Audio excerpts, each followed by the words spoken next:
Well, you're Yeah, well, I didn't say I didn't know you had all this history behind you. Ladies and gentlemen, we are available. Cats, if you want to come on up. Did your camera? You have to stand. Yeah, so. Thank you very much. I guess the first question is, did you like it? Yes. Show of hands, who's familiar? Yeah. You've all heard of the Trojan horse, I would think, before Yes. you came in. Did you learn anything about the story of Troy or Ellen or any of that? Okay, I'm just gonna stand by you. What did we find interesting? That Helen of Troy was hated. Really? Yeah. And everyone knows always talking about how beloved she was. Well, that's true. A lot of people thought Ellen was the hero in that, I guess you think, but not so much. And that's very true, Yeah. Yeah. One of the reasons we picked a few of the plays, David's Happiest Man on Earth in this is because of contemporary events, of course. Can anybody see any analogs to this with what's going on? It should be, yeah. Yeah, it's really apparent. It's awesome. Absolutely. Yeah. Any thoughts that'd like to be shared? Oh, see, now this is what you went through as a professor. Exactly. How do you know that? Say anything, right? And they always said there was a 2-second rule, that a professor would ask a question and wait 2 seconds, and if they didn't say anything, they would fill in. So I always said that, and then I would wait more than 2 seconds. Does anybody have any questions? It works. How about thoughts from the cast? There are some. How many first timers? You're a first timer with us? Okay. No. First time, right? Just shy. Why, Hecubel apparently was a beloved mother-in-law. In real life? No, in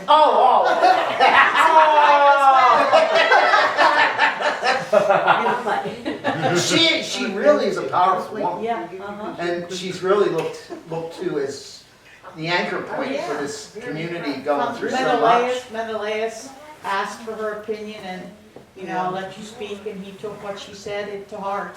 That might be one of my favorite parts of the performance itself, is the conversation between her and Menelaus back and forth about Helen. That's really interesting, and the way she starts bringing it.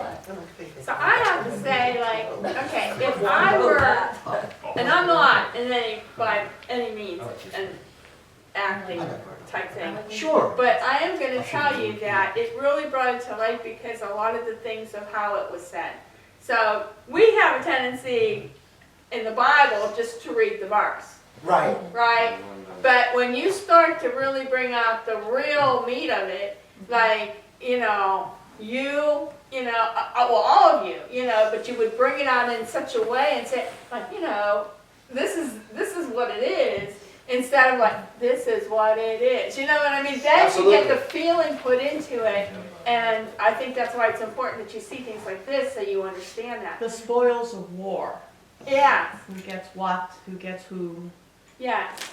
yeah. We have a running gag as we work these lines to put the proper emphasis on the correct Jack used to say syllable, that all the time. and Yes. and there's a lot of truth to that. Yeah, there is, because it really brings it more to life. I mean, otherwise it's just that you're listening to something that, anybody could just be reading to you. Right, and Yeah, it's yeah. we call it a recitation, but the way these lines are delivered, it's And true I think acting. you do really well to listen to me. But tell us more. It's your church. The Go for it. other- Yeah, you got a home rule right now. And the thing that I like too is even though you were reading off the scripts, you still had that feeling and you had the movements to go with it. Okay, so that's sort of wasn't you just standing there reading off of something. You know what I mean? It was like you were reading it, but who was it that, I don't even know who had the mask on, it was doing this and yes, and I said, Yeah. whoa, okay, yeah. And this is something that is, it's built rehearsal by rehearsal. These are things that we've talked about. I would think there's probably been some head nodding going on. Yeah. With masks, it becomes even more important to understand what your Okay, body's yeah. doing at any particular time. Because absent a face, the only way you could tell the emotion is, you know, how the body is being carried at any particular moment. Right. And one of the reasons I've enjoyed doing theater for the past almost 5 decades is the collaborative aspect. I wasn't thinking originally of using the masks, and David comes in and says, what if I have this mask and I take it off and I put it on that changes from the Greek herald to just the guy who feels really bad about what he has to do. And I thought, masks, because the ancient Greeks used masks. Yep. Suddenly everybody has masks. That's a And the great Greeks idea. have the open so they can speak, but the women have to don the mask because they are becoming Greeks, but theirs has no mouth because they're not going to be allowed to speak anymore. Another strong point I'd love for you to share are the colors. Yeah, Why did you choose particular colors for the particular characters? gold for the Greeks because somebody very famous right now really loves gold, and I thought that would be a nice little. And purple because it's a really nice contrast to that. And the chains, everything was kind of chosen. The babushka over there, and then of course, Helen has. I had the- both. It was like intertwined, the gold and the Purple as because a you necklace. kind of Yeah. both can. And she's got the green that's very Desert Storm here, and of course, Cletus with his I have no beach idea towel, how you get decided on the god of the sea. When you begin to discuss masks and colors and things like that, you start to see that, and this is something that reflects back on the faiths too. There's a lot of iconology and iconography that goes along with color choices during the year. You know, how you dress the Absolutely. altar and the front of the church. We're all kind of familiar with that through our own experiences. A lot of that comes out of theater, you know, and it's, like you said, it creates an experience that isn't just a lecture. It does. Yeah, It it creates does, it yeah. creates a very interactive experience. Another thing that I kind of shared with the cast is respecting punctuation. One of the things that we do when we talk is we just keep going and we don't stop, and we just keep little, and it becomes very difficult to think about what you just heard. And after a moment, after 2 minutes of it, your brain just kind of Right. clouds up. Given the opportunity to take a pause, lets the patron understand and process what's going on within the bigger story. And hopefully that yields an entertaining Oh, yeah. night. It's like we're telling a story. Whoa. No way. Say the name! Say the name! Plug, James, plug.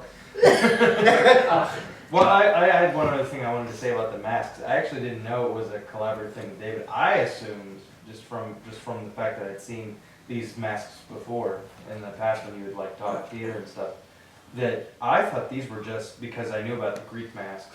I thought that it was a representation of death masks because I basically kill everybody with the ocean at the end. No, I mean not everyone. I know some people survive, but still, like, yeah. But, like, the whole idea that putting on these masks, to me it looked like a death mask. So, except like they're going into a fate that they don't know that they're going into, which is their own demise. So that was my interpretation of masks. Yeah, very good. Anything else? It's kind of tough whenever you have just a few people and most of them the cast. As long as the audience outnumbers the cast, you can do the show. That's right. Yeah, that's true. And it is. Yeah, Well, this has been a wonderful evening for us, and we hope it was the same for you. Yeah. thank you Yeah, guys. absolutely. Thank you so very much for coming out. Thank you. Have a wonderful evening. Yeah. You safe, I'll see you next week.